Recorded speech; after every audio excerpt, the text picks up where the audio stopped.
that we are reaching an entirely new audience of what we would call unchurched people, people who simply do not attend any particular religious group on Sunday morning. They're at home. They're more likely to be up at 10:30 than they would have been at 7:30.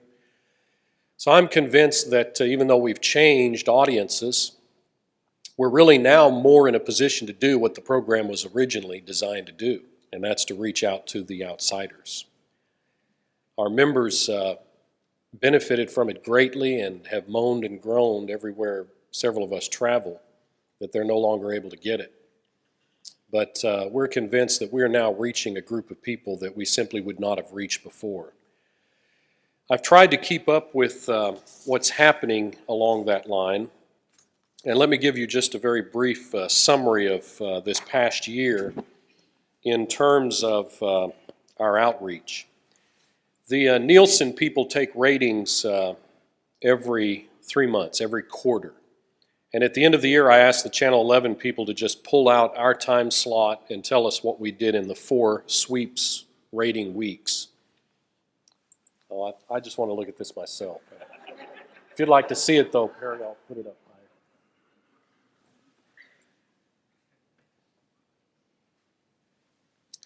Now, the Nielsen people rate categories. So here is the adult category, 18 years and older, for the time period that we're on in these 4 months.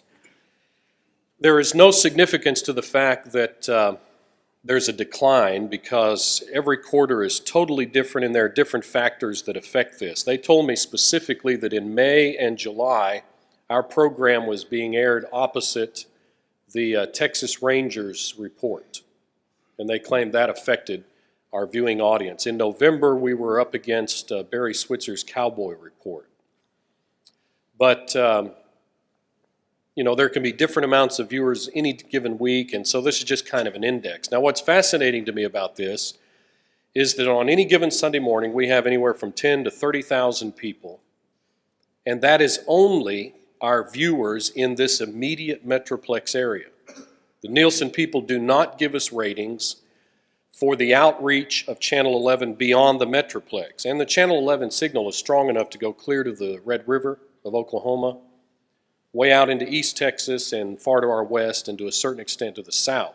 These ratings do not in any way indicate how many viewers we have outside of the immediate Metroplex area. So that's just kind of an index to give you some idea.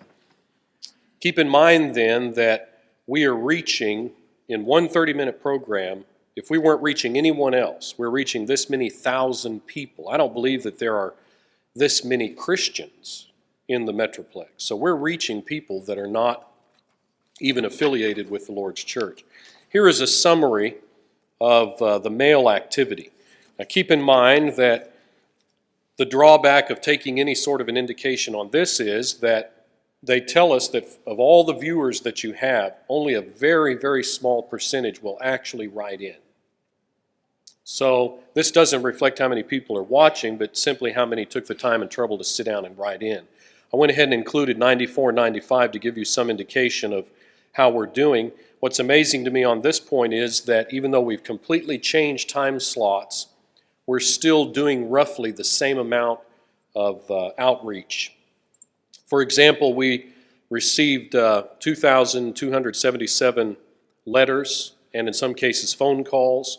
We've sent out over 3,700 audio tapes this last year and over 600 pieces of printed material. That would be transcripts or tracks or whatever we may have offered on that particular program. What they try to do also in the computer system is keep up with people who are repeat viewers. In other words, they may request a cassette tape this week, and then a month later they may request something else. What our ladies do is try to keep up with brand new entries, people who write us who have never written us before. They counted over 500 of those just this year alone. Now, in addition to this outreach which we have on Channel 11 in the immediate Metroplex area and then beyond with the signal reaching out beyond the Fort Worth, Dallas Metroplex, our elders decided to go back on satellite. Since we had been on satellite and therefore we knew we were reaching out all over the North American continent. But now rather than having that luxury through Channel 11 at the same price. Now we have to contract separately. And so an agency out in Phoenix contacted us and told us that we could get on the World Harvest Network, which is on the Galaxy 4 satellite. They broadcast out of South Bend, Indiana. And we could do that for just, I've forgotten the amount, it seems like it was $255 a week. That puts us back on satellite, which means that satellite orbiting the Earth, hovering above the North American continent, enables us to pick up, or it enables viewers to have access to our program all over the North American continent. Now, what I mean by that is up into Canada and south from Mexico and beyond, plus all of the United States. Now, there's no way for us to force anybody to tune in, but they at least, if they're flipping around on their channels or they pull out their little directory, they can see our program on that particular network, the World Harvest Network, which is Galaxy 4 Transponder 15. The male reflects the fact that we do in fact have, we are picking up a number of satellite viewers. Here are the stations that we know we are on the basis of satellite. And what I mean by that is, in addition to people with their home satellite systems tuning into us in the privacy of their home, there are a number of TV stations around the country who have decided to send out programming on their station which they draw from the satellite. We do not know how many stations do that. The World Harvest people simply don't know.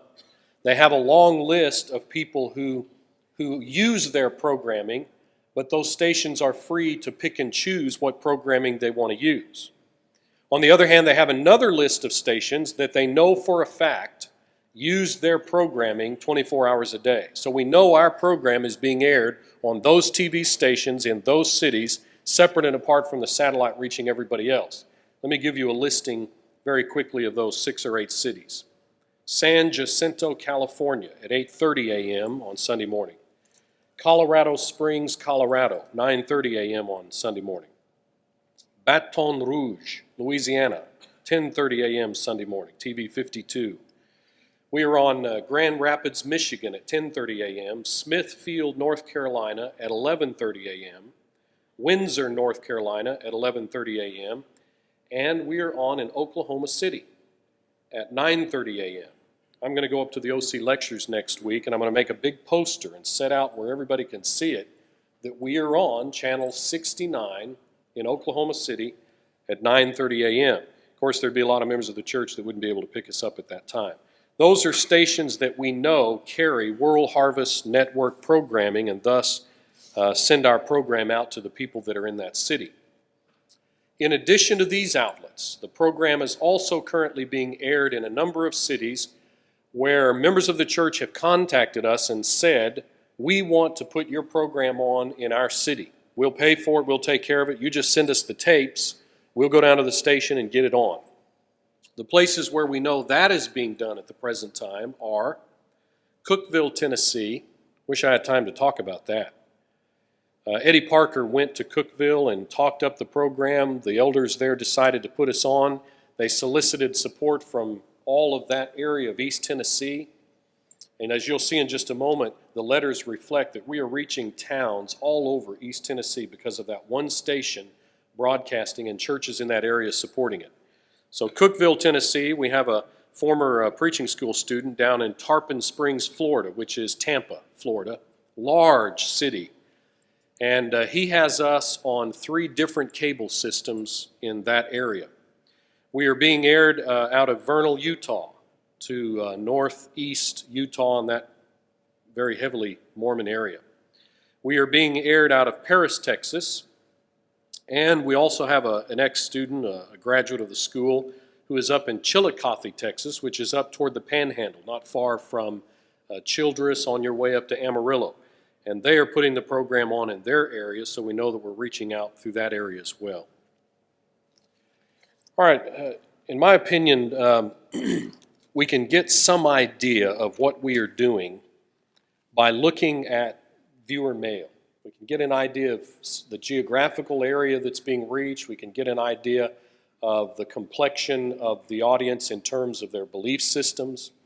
So I've culled out over the last 12 months a few letters that I would like to call to your attention to give you a sense of what I think we're doing. But before we do that, I've asked one of our members here at Brown Trail who works with us in the television program to come and to give you some additional information on some other ways in which this program is having an impact and outreach into our country. So Gerald Nations will come and report to you along that line.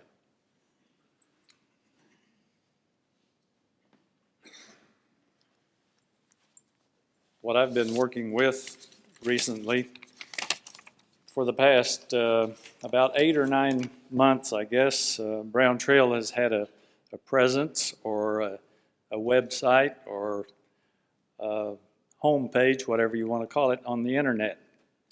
And as relates to the Truth and Love program, we have cataloged all of the programs that have been aired from the beginning, and those are alphabetized, and they're out there for the world to view and to select from, request tapes, which they do.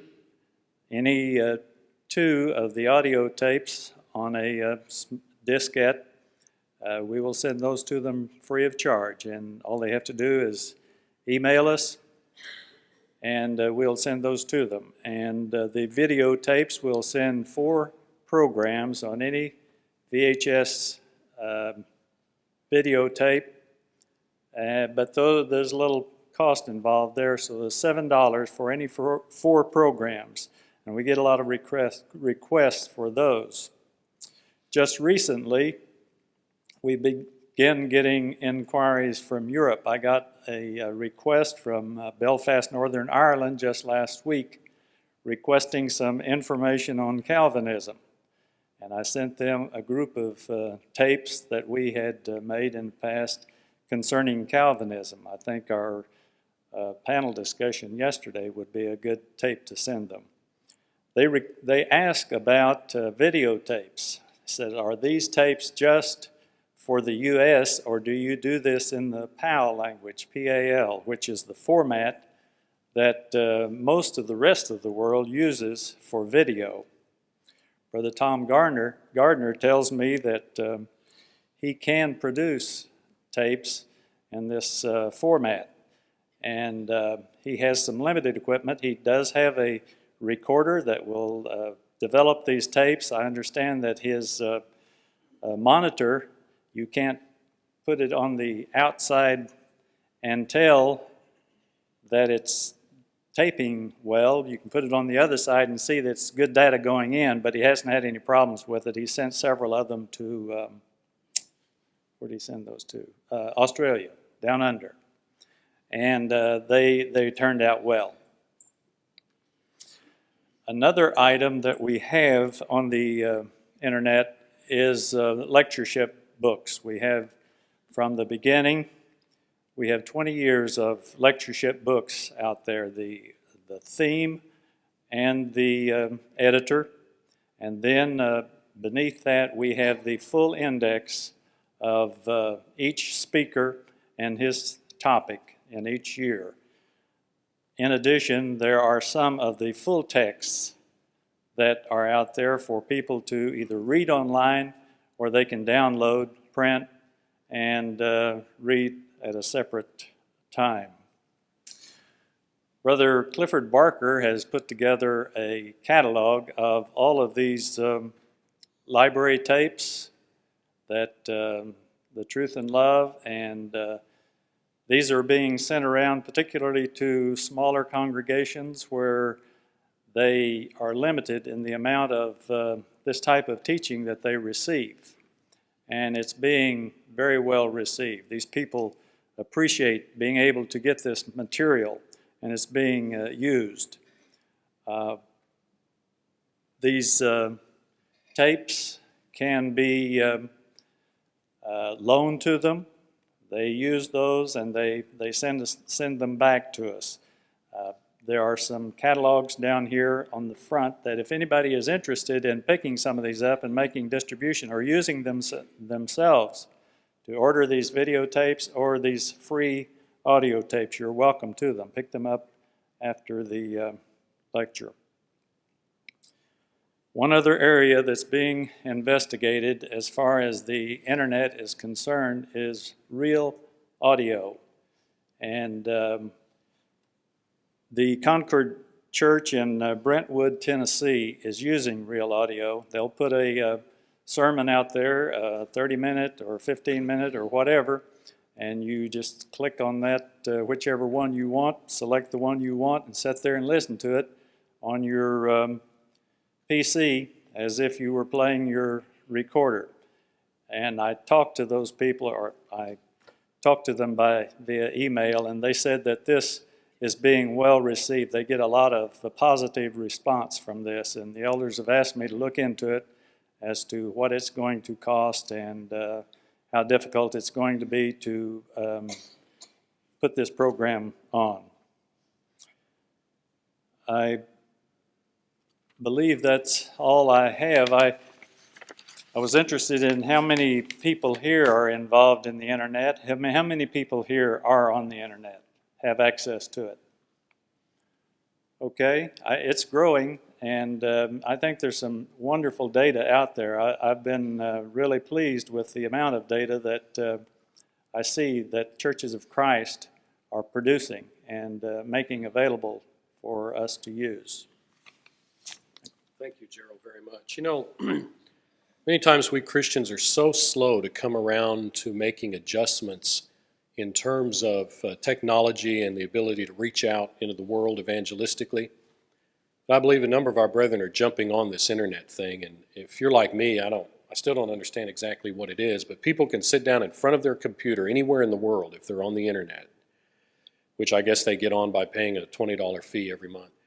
And they can just punch into that thing and pull out material that other people have put in anywhere in the world. So here, Gerald has put us all of this information, not only about Brown Trail and the School of Preaching, but on the TV. Put all of the catalog in there of all of our tapes.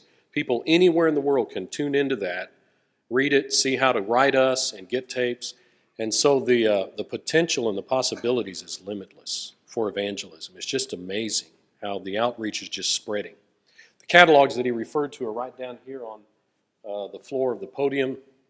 As he said, you're welcome to take those and to order any of those tapes, audio free, the video $7 for 4 on 1 video cassette. And use those any way you can. As Johnny and I travel and hold meetings, we take those, and it's amazing how people are just absorbing that and wanting that kind of material. Okay, I wanted Johnny to come up and say a few words, if he would, anything he would like to say about the program.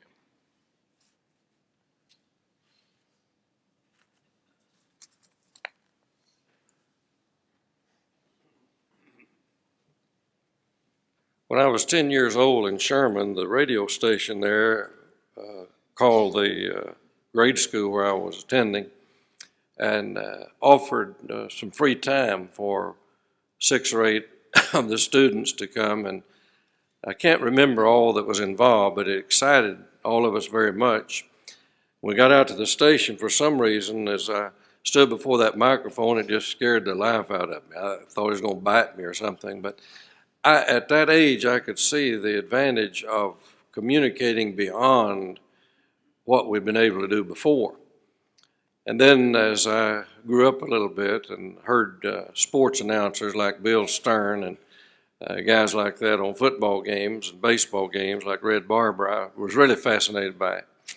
Then the time came that I was asked to preach when I was in college for about 7 or 8 weeks over at Mineral Wells, and to come early in the morning. I think I left at 4:30 Sunday morning on a bus in Abilene and rode to Mineral Wells, and a couple of elders met me at the bus station and took me immediately to a radio station to preach, the first time I'd ever preached on the radio. And I'm being honest, I thought I was going to die of a heart attack or something. And the announcer told me, said, that microphone will not bite you, it won't bother you, and you'll be able to speak to a lot of people that you couldn't reach any other way. And it fascinated me, this communication means. And then I got interested in writing the gospel and spreading it broadcast in written form, and have been doing that for a long, long time. But then television came along, and the world is so changed that some people will not read like they once did. They won't listen to the radio like they once did, though there's an area there that still needs to be explored. But people are interested in television. And if we're here to communicate the gospel and fulfill the Great Commission, we have no choice but to utilize every opportunity and avenue we have. And it does amaze us and impress us when we realize that people all over the world really are listening to this program. It's hard for me to go anywhere in the United States, but what people in areas I didn't even know the program existed in any way mentioned that they had met me by television and asked me about Dave and so forth. And I lied like a dog and said he was a good guy. But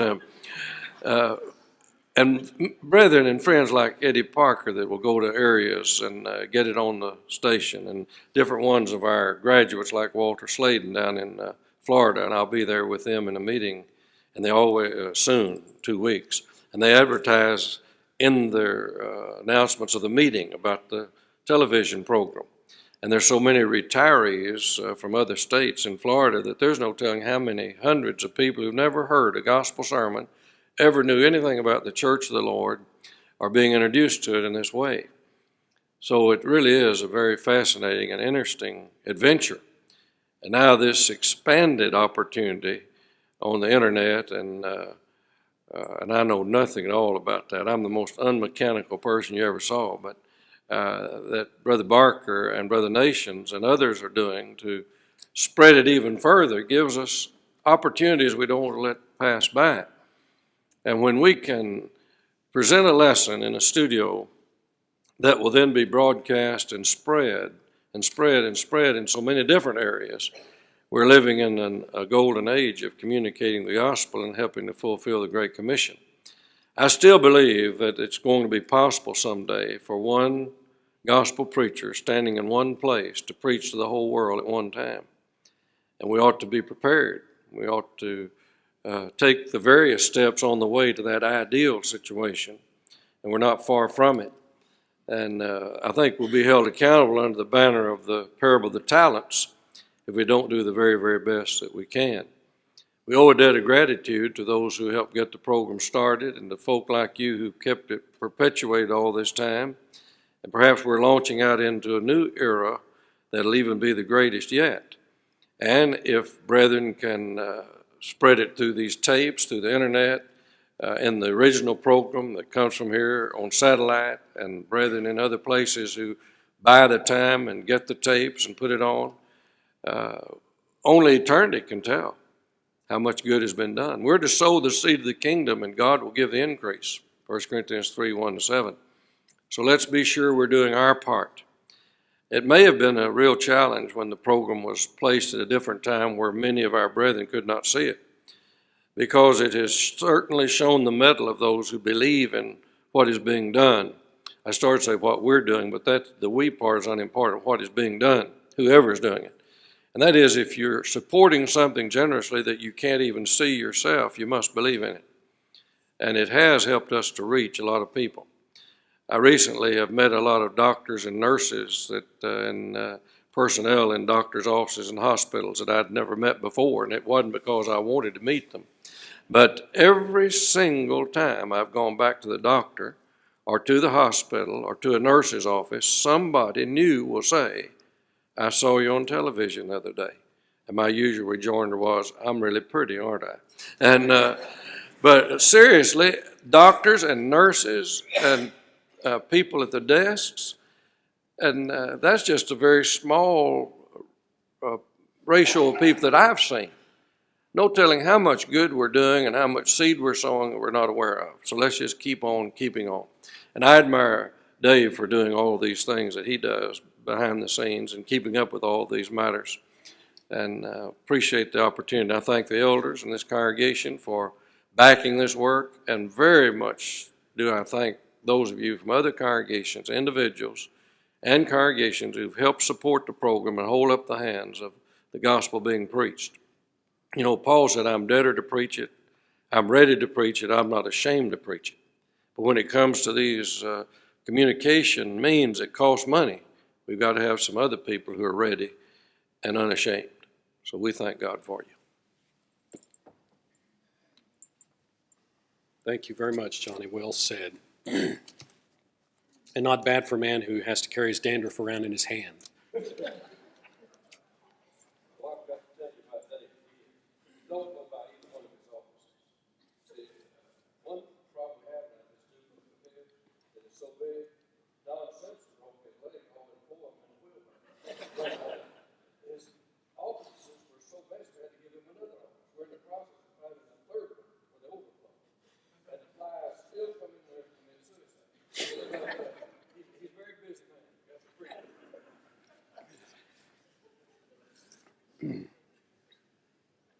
You know, Iris would generally give Johnny every year a bottle of dandruff shampoo. She stopped that a few years ago. Now she just buys him Mop and Glow.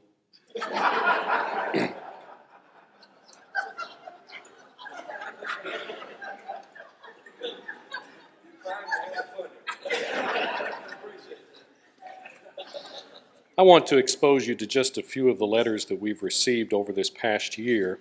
I want to move as quickly as I can, so listen closely. These letters will reflect a number of things, the far-reaching area, the fact that there are non-Christians receiving it, there are Christians receiving it who need it because of their infirmed condition, and so forth.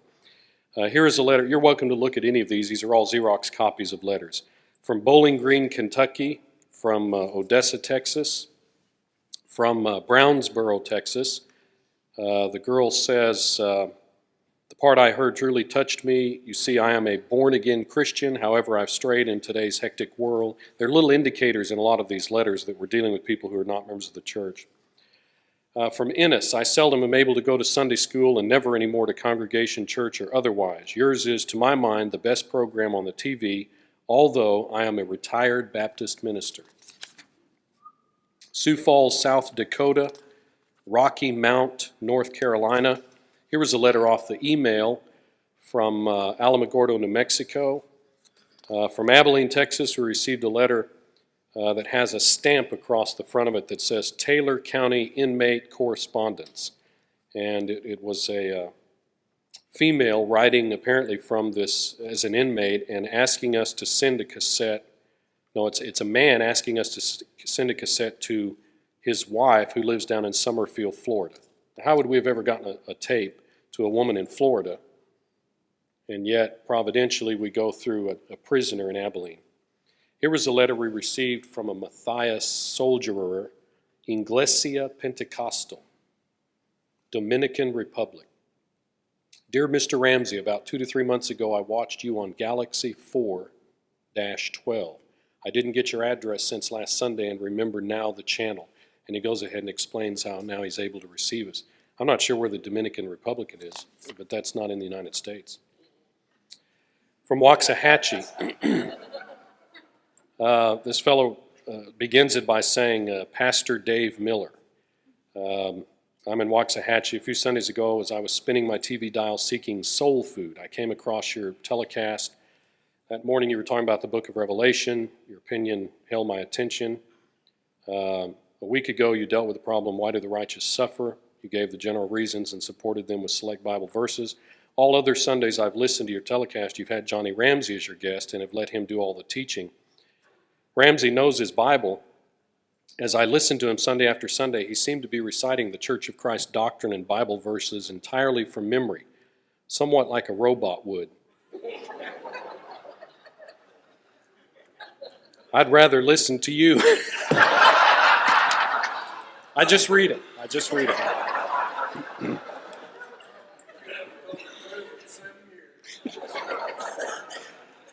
Here was a lady that wrote, said she caught only the last 5 minutes. She said, I'm trying to find a church. I've tried many. However, I've not tried the Church of Christ. Here's a fellow that wrote from Belton and asked the material on grace, said he would share the information with his pastor if the teaching is sound. Here's a person in Fort Worth. I was looking for a Christian channel. I found your program. Never heard any pastor explain so clearly about hell. I want to share this with my family in Minnesota. I watched your show on World Harvest TV. That's from Newport, Arkansas.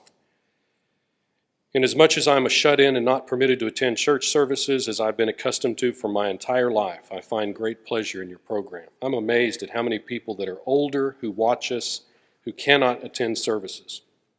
Another lady, I enjoyed hearing your program last Sunday. Because of the snow, I didn't go to church at Bethel Temple.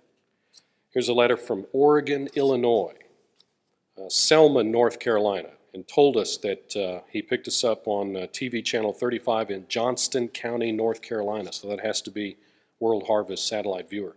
Carlsbad, California. Here was a letter this last October from the Crisis Pregnancy Center of Denton County, requesting the transcript on abortion. How many people is that going to reach in that particular center? Bowling Green, Kentucky, I'd like for you to, I like the tapes for myself, and I would also like to have them sent to my aunt in West Newton, Indiana. From Dayton, Ohio, I saw you on satellite for the first time. Pastor Johnny Ramsey from Weatherford, Texas. Allgood, Tennessee. Shady Valley, Tennessee. Lake Havasu City, Arizona. Las Vegas, New Mexico. Here was a letter that was on stationery from the Jesuit community, Crichton University in Omaha, Nebraska, from a professor who teaches in the Department of Theology. That's a Catholic institution.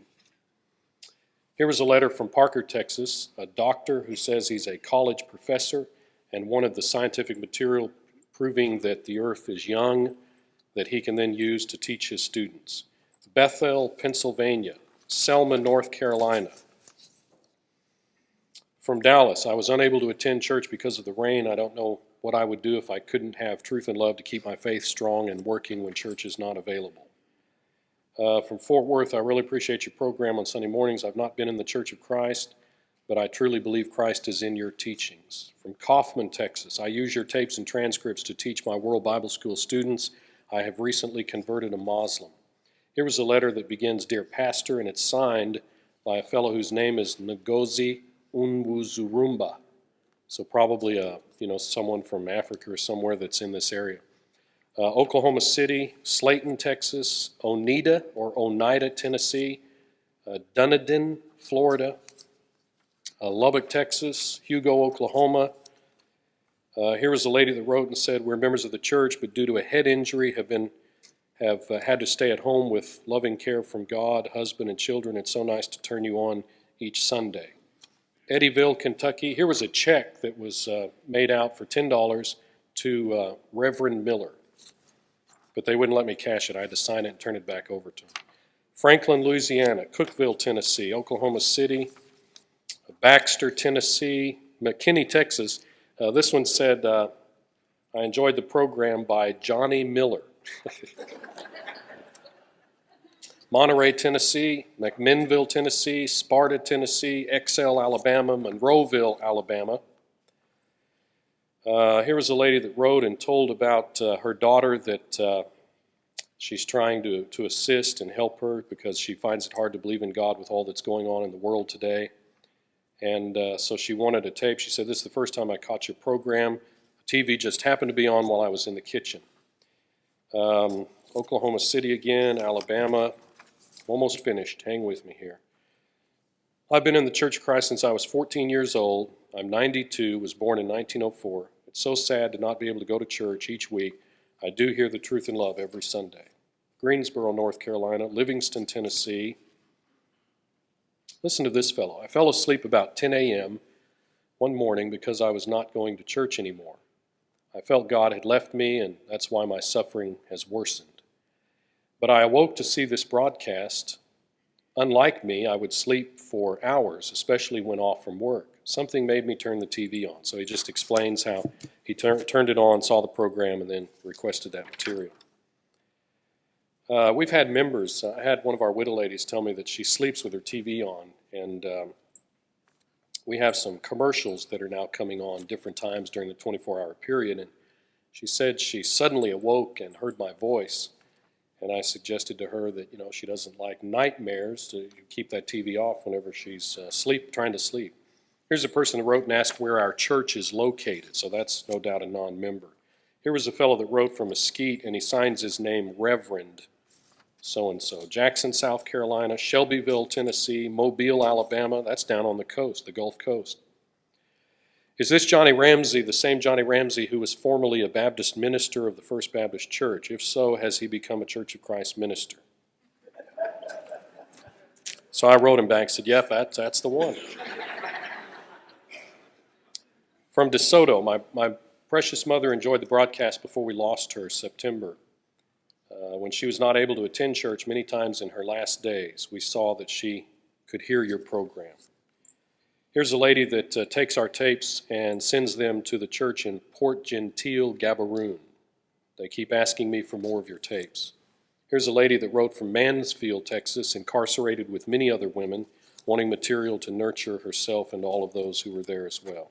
Well, that's just kind of a sampling to give you an idea of the kind of response that we're getting and the kind of need I think that we are filling. Now, another thing that I wanted to call your attention to was when Channel 11 informed us that they wanted us to stay with them, but they were going to bump us to 10:30. I said a few things as kindly as I could to try to get them to see that they're not treating us right, because we've been on with them for over 13 years. We've paid our bills on time, and I was trying to do that for leverage purpose, and it paid off. They came back and said, okay, we will foot the bill for some commercial advertisements. We'll actually employ a production company, and we'll make some spots for you, 10 and 30-second spots, and then we will air those free of charge. I have here the invoice that is sent to us by our agent that lists all of the times that they were aired and the cost that it would have cost us, literally thousands of dollars that Channel 11 is giving us free to air these little logos 24 hours a day, 7 days a week. They're liable to pop up at any time. And it's not all, it's not just what we would call low viewing times at midnight or whatever. People have come and told me that they've seen these commercial ads at 8 p.m. in the evening, during the morning drive time of program, just all times of day. So we've really been given, I think, a good deal there. Now, these commercials were made, I believe it was in January, the dead of winter last year. And I'm not completely pleased with them, but I want to show them to you, and you can make any comment that you would like to make, keeping in mind that they offered these to us free, and we did the best that we could. I did my part of the filming. They took them back to the studio and pieced it together and added all of the effects that they wanted to add, and you can form your own judgment. I'll show this to you, then we just have a few more comments and we'll be finished.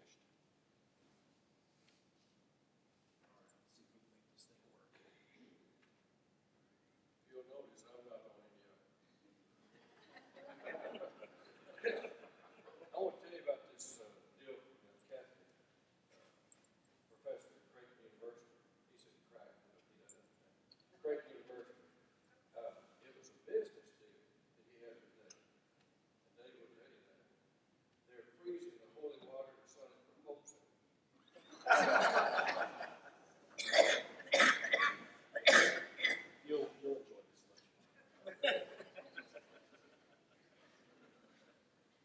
Don't stop me again, John. I'm having a hard enough time figuring out how to turn this thing on. Today's world, trouble and despair seem to be everywhere. We sometimes get the feeling if there is a God, why would he allow things to happen as they do? But one need only look beneath the surface to see the good in things, that there is a God, and there are reasons why things happen as they do. He is the governor of the universe, and his will is revealed for us in the Bible. I'm Dave Miller, and if you want to know more about God and his will for your life, I invite you to study with us on The Truth and Love, Sunday mornings at 10:30 on Channel 11. They made me wear the sweater. And that was a 30-second, this is a 10.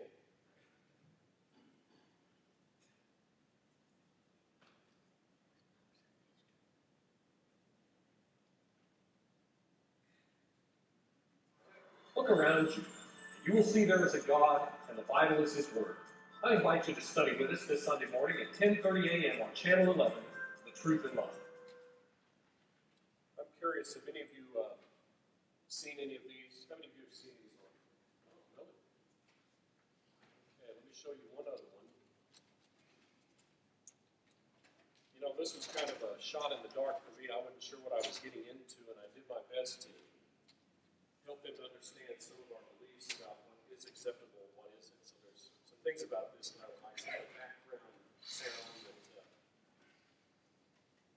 see what you think about this one. This one, they apparently actually employed actors to do this one.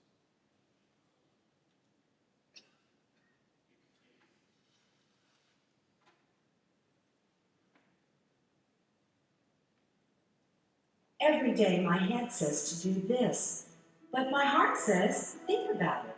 I've been confronted with all sorts of situations. What moral choices should I make? There's so much happening in my life I don't understand. Where can I turn for help? Life is full of tough questions and difficult choices. But if you would like to find the answers, come study with us. I'm Dave Miller. Together, we can find them. The Truth in Love, Sunday mornings at 10:30 on KTVT Channel 11. I think that's it.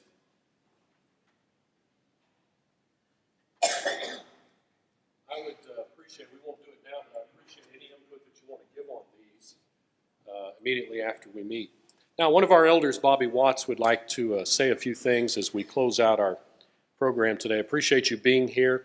Let me say one other thing, though, Bobby, before you speak.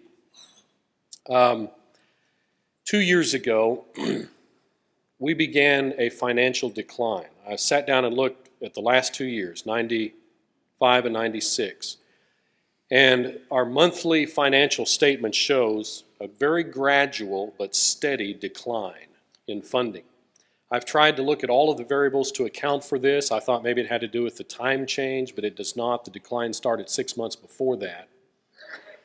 I think what it has to do with is just what happens over a period of time with people and their circumstances. Churches change because they have budget problems or building problems. And therefore I approached the elders about 6 or 8 months ago and told them, with the demands on my time in the School of Preaching and in traveling and promoting the school and doing these other things, I would suggest to them that we find a person who can do full-time fundraising. That's all they do, is go to churches, tell them about the program, and try to solicit support to get us back up on a stable funding basis. And I recommended to them that we use, at that time, one of our students who just graduated in December, Everett Chambers. I feel like he has the capability and the talent and the personality to do that. And I told them that Brown Trail obviously doesn't have the money. I didn't have to tell them that, but that we would try to raise his funds, his support, from outside of Brown Trail. We are, I think, about 2/3 of the way into getting all of Everett's support, but I wanted you to be aware of that. He is now going on the road beginning Sunday, is his first appointment, to try to inform churches. He's going to try to attend churches that already support us and have for years and thank them and express to them our desire that they continue to help us. And then he's going to be going to some new churches and trying to encourage them to support us. So what I would like to say to anyone who's here today is try to help us. If you can get the congregation where you are to support us, if you can support us individually, if you think this is the kind of thing we need to be doing in getting the gospel out, if you can set up an appointment for Everett to come to your congregation and to address the congregation or to speak to the elders in between services, he's got his appointment book with him and he'd be happy to talk with you. One-time contributions from churches or individuals help us to keep us going, and so we would appreciate any help you want to give us. Bobby?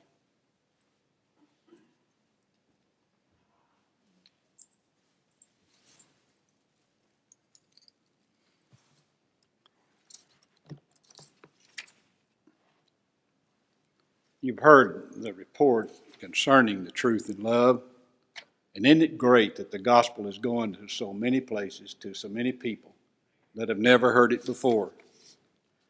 And we wonder sometime about the impact that we're having, not only with people, and of course we get the letters from all over, as Dave said, a small portion of the people that actually view. But you know what? I believe what really impressed me was a letter that we just got from Channel 11, the television station itself. And I want to read that letter to you today. And Dave, you or anyone else have never seen this letter. The only fellow that's seen this letter is Eddie Parker. and myself, the two guys that have seen this particular letter. But you can see it's not made up. It's on their own letterhead and so forth. And it was just sent today, January the 15th, 1996. Dave Miller, Brown Trail Church of Christ. Says, Dear Dave, I am delighted to have this opportunity to express our appreciation. Over the years, it has been a pleasure dealing with you. Your commitment to Brown Trail Church of Christ, and specifically to spreading of the word, is an inspiration to Christians of all denominations. Quote, you lead by example and you teach by explanation rather than by intimidation. Your dedication, hard work, and determination make a real difference for the church and for the community every single day. Thank you for working with us at KTVT Channel 11. I know that I speak for everyone at the station when I say that we are honored and proud to have you and the Brown Trail Church of Christ as a part of the KTVT family. Sincerely, Donna R. Coomer. And then she signs her name. And I think that's a tribute to you. And I'm going to hand that letter to you for your files. And then I want to say something else here for just a moment. They wanted to have one of their own people come and make that presentation themselves. But due to some of their personnel changes, and I think that Eddie told me they'd lost 5 people just recently, they're shorthanded. And so they just didn't have anyone that they could turn loose at this time that from their administration that they would like to send out. They were just all busy. They're doing different jobs and wearing different caps, and we can understand that. We're a little short ourselves sometime in personnel. But they did want to come, but they did want to send these caps. And that makes you an official part of the KTVT family. An official KTVT cap. Johnny obviously needs this. Well, I was going to make a comment about that. They said, now, Dave probably doesn't need the cap, but the little fat man that's on there, they said his face goes all the way from his chin to almost the back of his shoulder. And this would cover up at least half his face. So, Johnny, here's your cap. You are so nice to me. I could appreciate it.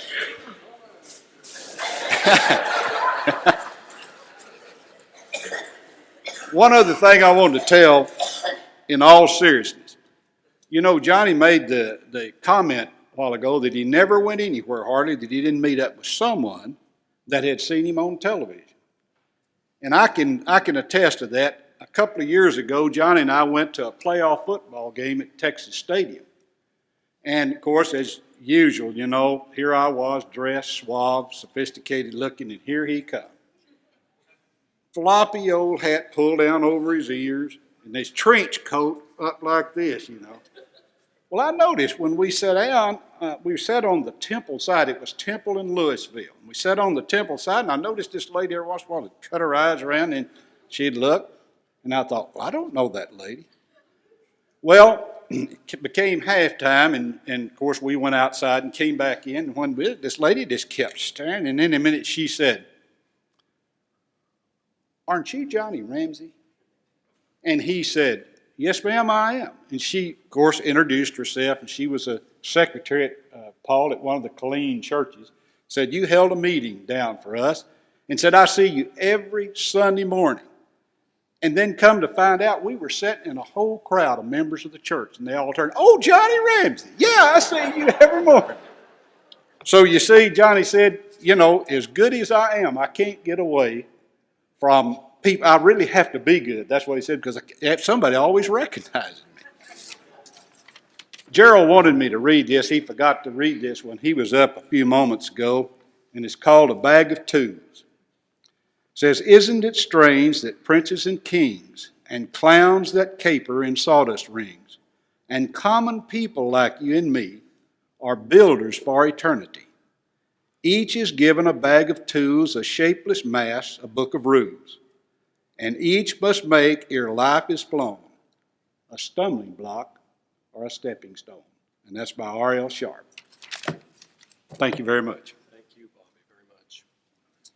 May God bless all of you. Thank you for all of the support and help that you've given to this program.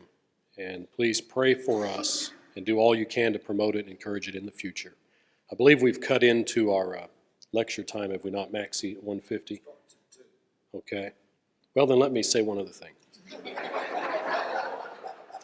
Bobby did such a good job of slamming Johnny that, number one, I'm so grateful that we have such wise elders at this congregation. And number two, I'd like for him to prepare in the future to speak on other occasions to assist me with that matter.